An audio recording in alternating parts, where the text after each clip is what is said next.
পৃথিবীর নিম্ন কক্ষপথে কৃত্রিম উপগ্রহ বা স্যাটেলাইট পাঠিয়ে সারা বিশ্বে মোবাইল ব্রডব্যান্ড ইন্টারনেট সেবা দিয়ে থাকে আলোচিত প্রযুক্তি উদ্যোক্তা ইলন মাস্কের মালিকাধীন স্টারলিংক।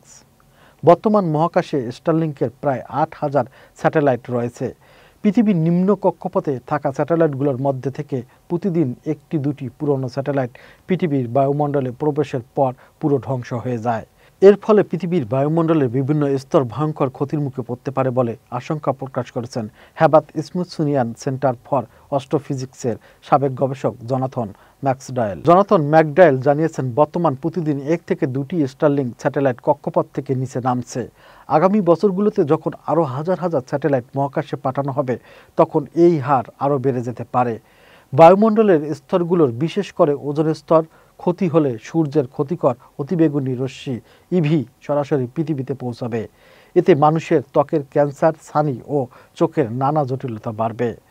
ম্যাকডায়েলের মতে, বর্তমান পৃথিবীর চারপাশে প্রায় ২৫,০০০-এরও বেশি মহাকাশ আবর্জনা বা স্পেস জ্যাক রয়েছে। এইসবের মধ্যে আছে অকেজো স্যাটেলাইট, রকেটের পুরনো অংশ ও বিভিন্ন সংঘর্ষের ভাঙ্গা ধাতব টুকরো। বর্তমান নিম্ন কক্ষপথে থাকা স্যাটেলাইটগুলোর গড় আয়ু ৫ থেকে ৭ বছর। আগামী কয়েক বছর পৃথিবীর নিম্ন কক্ষপথে থাকা স্যাটেলাইটের সংখ্যা যখন ৩০,০০০ পৌঁছাবে, তখন প্রতিদিন গড়ে ৫টি স্যাটেলাইট পৃথিবীর বায়ুমণ্ডলে প্রবেশ করে পুড়ে যাবে। ফলে বায়ুমণ্ডলের স্তরগুলোর ক্ষতি সংখ্যা বাড়বে।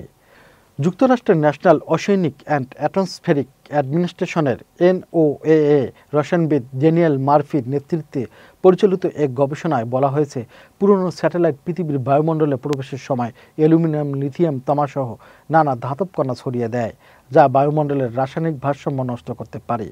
অ্যালুমিনিয়াম থেকে তৈরি হওয়া যৌগগুলোর সূর্যের আলোতে ভেঙে ক্লোরিন গ্যাস তৈরি করতে পারে, যা ওজোন স্তর ধ্বংসের প্রধান উপাদানগুলোর একটি।